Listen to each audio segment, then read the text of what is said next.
Good morning, good afternoon once again. Today's presentation is on pillar number 4, which is variation.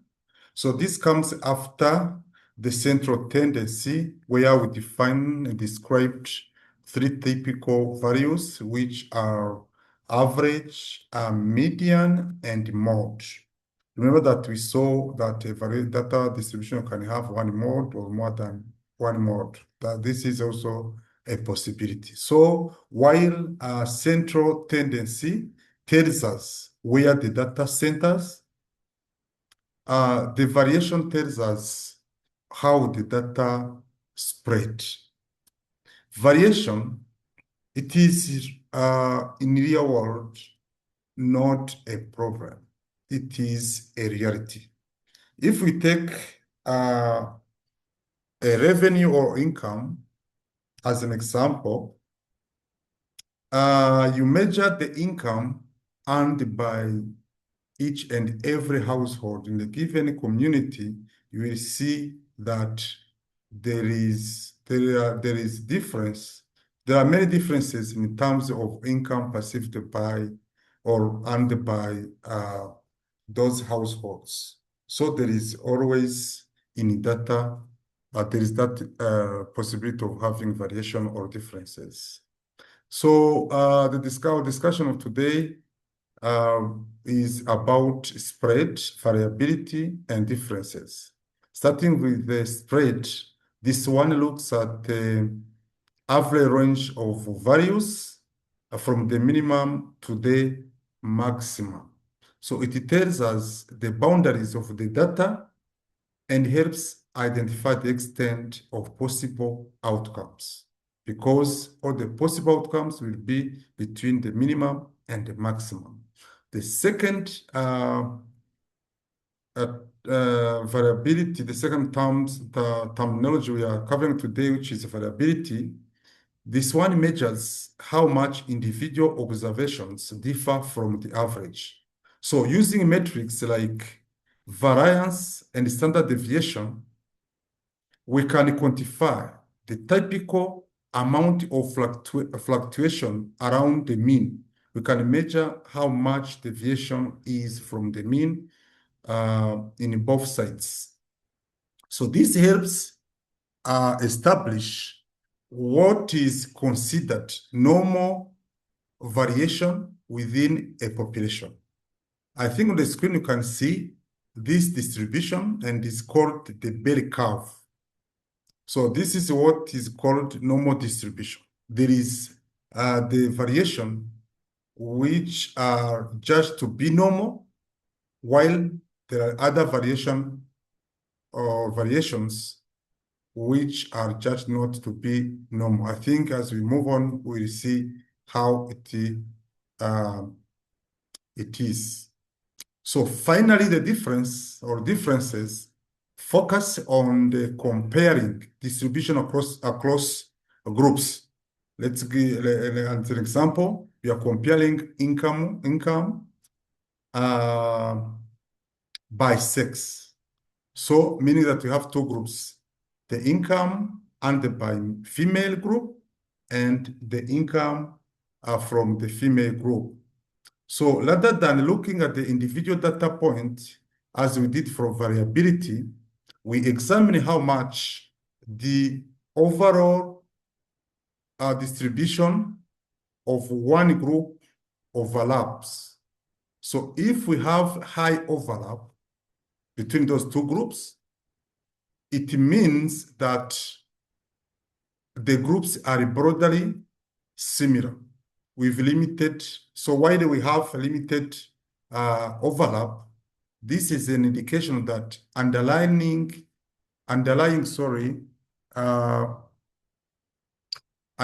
structure differences are there, which also is a sign of distinct population characteristics, meaning that if we have the distribution for female, which does not contain overlap with the male group, it means that those two groups are substantially different from one another.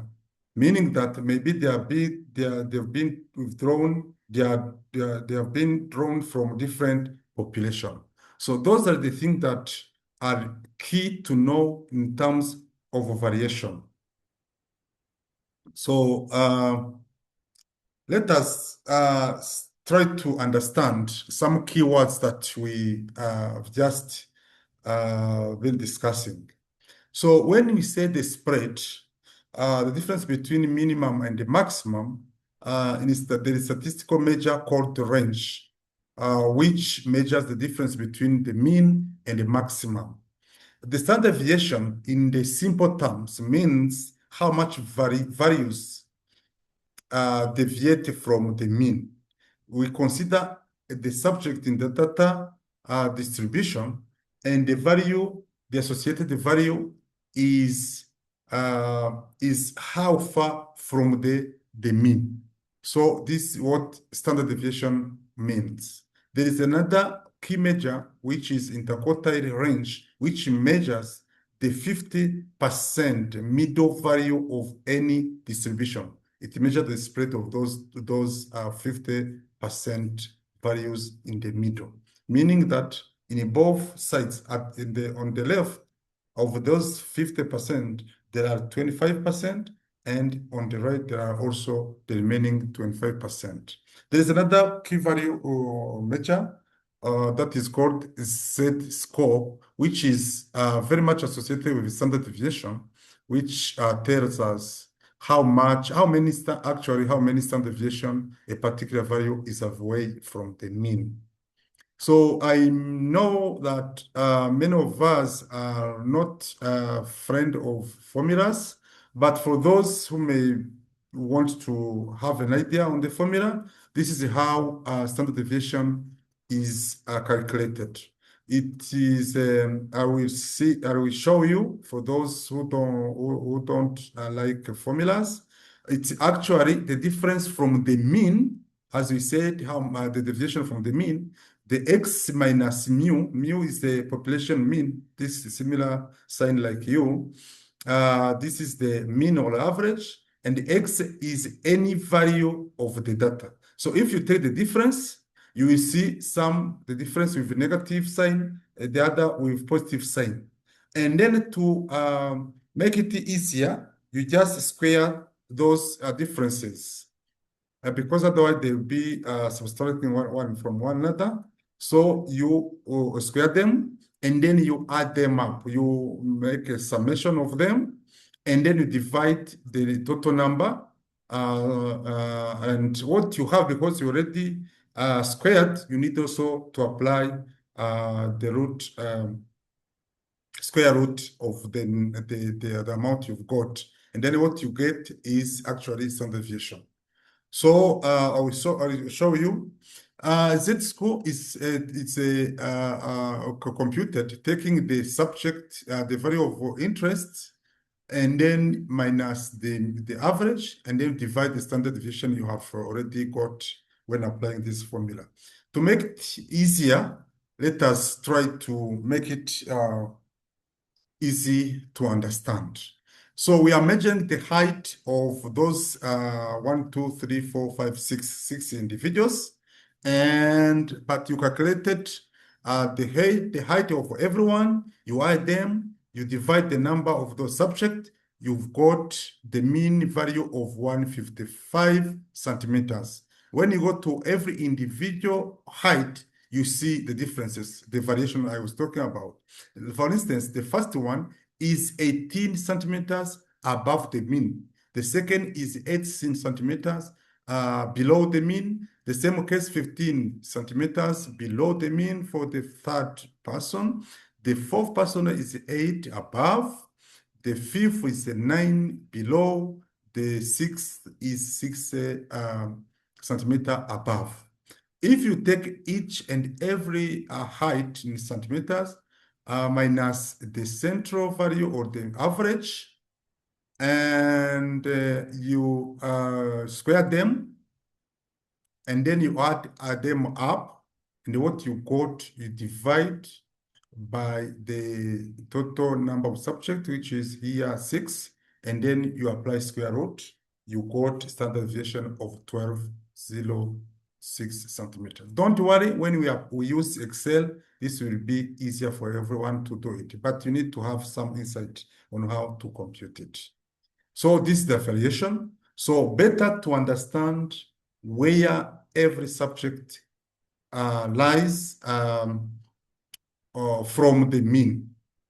For instance, you can see that the first person is taller than any other person in the distribution, while the person number 3, which has 15 centimeters below, is the shortest. So those are the key information to know when you want to analyze data and to understand data. So now let us now see it using figures. So this is how you got it. This is the first figure. You just see this is the issue of height in centimeters. So those dots are the height of every individual that were considered in terms of height. And for those that have the same, they are making like kind of column, and then you see that the concentration of those results are between 170 and 180 centimeters. That means that the central tendency, applying the central tendency rule, we can say that the individuals from which we measure the height, most of them have the height which is not very far from the mean. If you can say maybe the mean is around 175 because this is the central one, same as median. So in real terms, when you apply them logically, the normal distribution looks as this with the colors. It means that mu, as I said, this is a mean, population mean, 68%, 68.2% of data lies between one standard deviation on the left and on the right, meaning 68% lies between within one standard deviation. And 95% of data should lie between -2 standard deviation and 2 standard deviation, while the 99.7 lies between 3 standard deviation within three standard deviation. This is the normal distribution. So departing from that means that when you are doing analysis or you are trying to infer to make the conclusion, some conclusion will not be realistic. So we need to make sure data distribution is normal. If it's not, there are other way of coming up with the conclusion. So the Z, we said how many standard deviation here will be -3, -2, etc., etc. So those are the key information that you need to be having in your mind. So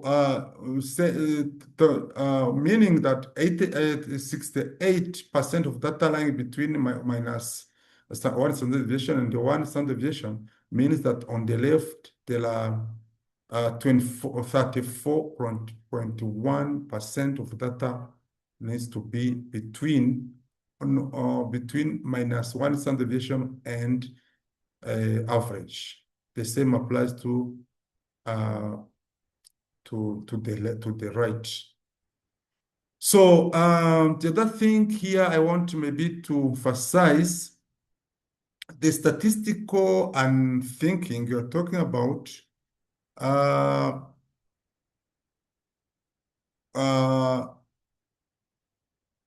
provides that the mean is 0 and standard deviation is 1. This is what the standard normal distribution. I know that the mean can be anything other than 0, but here we standardize them because we are using different measurements. We need to come up with the values which are not affected by any measurements.